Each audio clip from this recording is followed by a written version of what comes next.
up everyone? This is Samuel Melendez at kung bago pa kayo sa YouTube channel ko, please like, share, and subscribe and comment down below for more unboxing vlogs. So today guys, i-unbox ko ngayon yung pulang bubuyog ng mga toy collection. So papakita ko sa inyo kung gaano sila kaganda, ano yung quality nila, kung worth it ba mag toy collection through this food restaurant, just like Chubby, pulang bubuyog, alam nyo na yun. This is the first one. Papakita ko sa inyo, ha? So guys, his name is Yum. Ito si Yum. May puzzle siya, guys. May puzzle siya sa loob. Tingnan natin, ha? Ano pa? May puzzle siya, guys.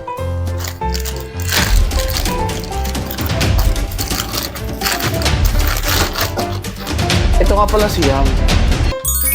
Ito yung mga nakikita ninyo sa mga mall, sa mga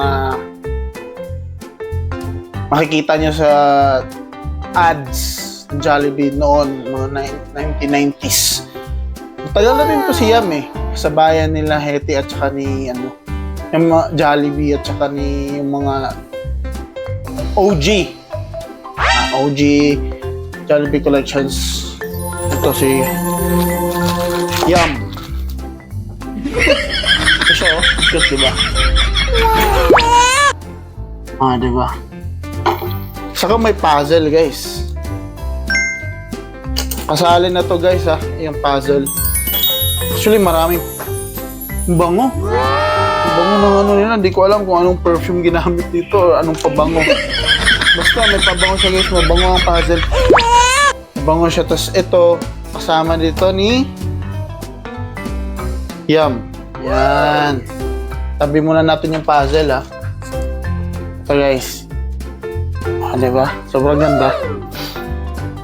So, second one. Si Popo Speed Race. Si Popo Speed Race, guys. Para siyang hindi ko sure kung kapatid siya ni Heti kasi same sila lang buhok, French fries, diba? Oh, ito. Nasa loob. Yan. So, i-unbox ko ngayon, guys, ha. Di ko alam, ha. Di ako sure if may mga nag-unbox din ng mga Jollibee collections. Di ako sure. I don't know. Basta to, vlog ko to, and alam kong ginagawa ako. Gusto ko lang pakita sa inyo, guys, kung gaano kaganda yung mga Jollibee collection na nabibili namin sa Jollibee. Woo! This is Popo Speed Race. Woo! Bakit ni Popo, di ba? Woo! Race pa yung buhok, parang si Heti din, di ba? Woo! Sabi niya, maniwala ka lang sa kay God. Oh. Maniwala ka lang sa itaas. Makarating mo yung pangarap mo. Ito, ha? Woo! Pero actually, guys, I'm just kidding aside. Sumasayaw to siya. It's not pointing on God, you know. Sumasayaw siya. Uy! Actually, guys, kasabay niya to. Woo! Kasi nagkaka-race siya. Ito si Popo. Car-racer siya, no? So, it represents him. Ito. Woo! Tapos may mga puzzle rin, guys, eh. May mga puzzle rin, guys, oh. Woo! Yan. May mga puzzle din, eh. Sobrang daming puzzle, guys. Woo! Butin tayo ng ilang taon bago mabuo. Tabi muna natin, no? Ito yung pangalawa. Woo! Ito naman yung... Siyempre, ilalas natin yung bida.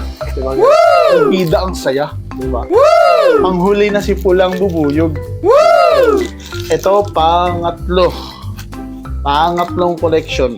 Woo! Jollibee.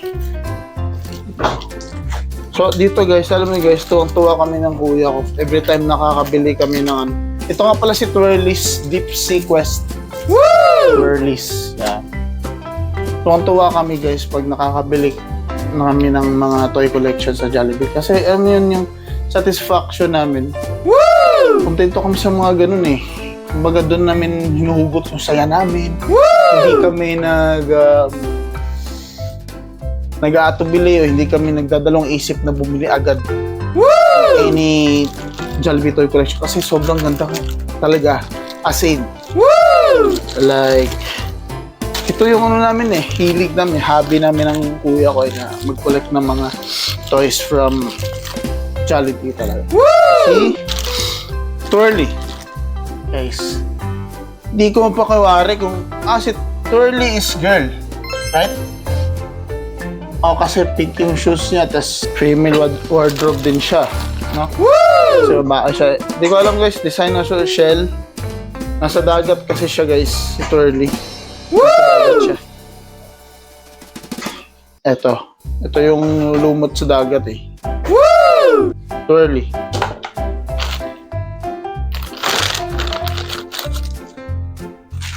Green corals and shell pala. Green corals and shell. Tapos may mga puzzle din na bubuuin mo. Same as yung kanina kay Popo. At yung isa ay, yun guys, ito si Twirly. Pakita ko sa inyo ulit. Twirly kasi yung buhok, tingnan nyo, twirl. Bibili kung sa Jollibee pot cone twirls. Kaya nga Twirly, di ba? Twirly. Pink yung shoes niya, babae siya. Ito yung katabi niya. So parang ang nangyayari kay Twirly ngayon, ganito. Yan, di ba? Kung magpapapicture siya, ganito may alamang dagat. Siguro sa dagat siya nagda-dive Twirly. So last but not the least guys, sobrang ganda nito. Ito na yung bida. Bida, pinakabida sa lahat. Yung pulang bubuyog na idol natin. At binabalik-balikan ng mga kabataan. Ito si Jollibee. Si Jollibee's Dino Discovery. So, si Jollibee guys, ito si Jollibee. Pero yung costume na dito is nagdi-discover siya ng dino. So, kasama niya yung egg ng isang dino. Tingnan natin guys, excited ako kung anong laman ng dino niya. Kung may laman ba or baka design lang siya, hindi natin alam. Okay. Buksan natin. Ayun, napunit.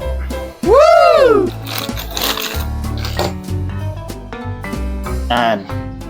Nagde-discover siya ng about dinosaurs. Kaya nga siya tinawag na Dino's Discovery. Hinahanap niya yung anong hinahanap niya? Itlog ng dinosaur. So, kala ko biro natin pero totoo din pala guys. Legit itlog ng dinosaur yung hinahanap ni Jollibee dito. Di ko mapakiwari kung for educational purposes pa to siya or just for kids, no? Na mahilig sa mga dinosaurs. Kaya parang ano siya, kaya nagiging inspiration ni Jollibee yung paghahanap ng dino egg, no? Sa forest. Diba? Ang cute.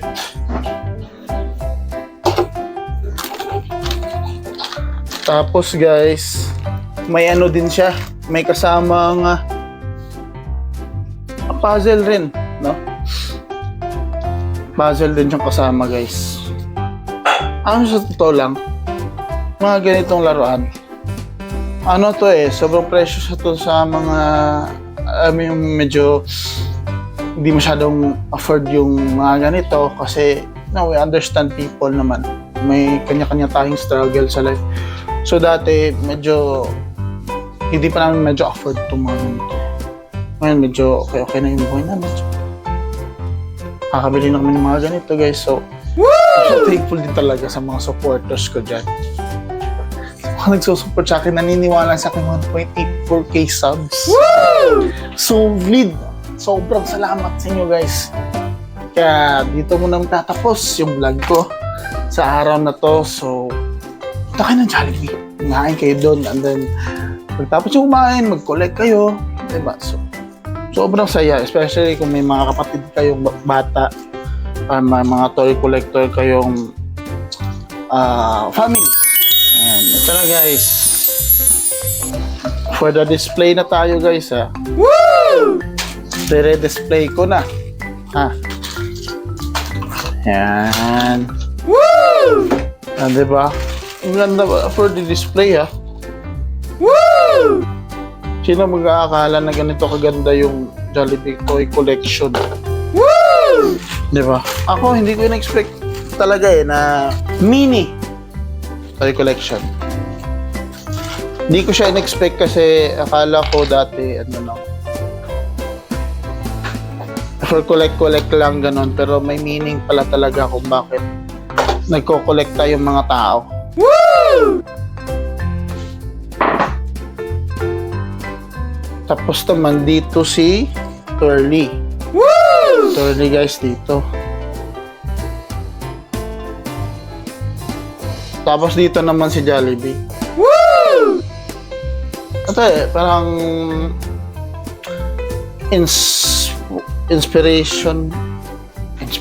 inspired.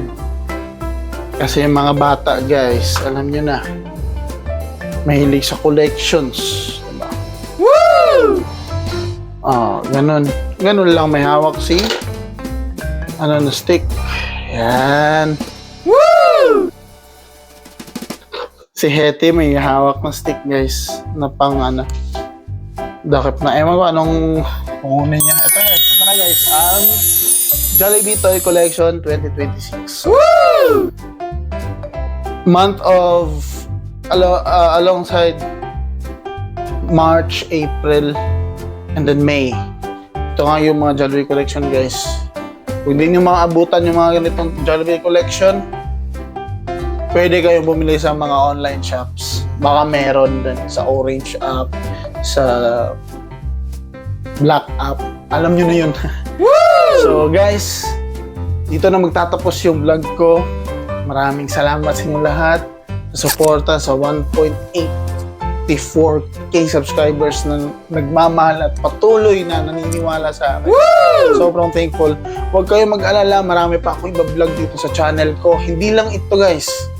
Marami pa. I promise you. Yung promise ko hindi mapapako yun. So, goodbye guys. Ingat sa inyong araw. Mahal ko kayo.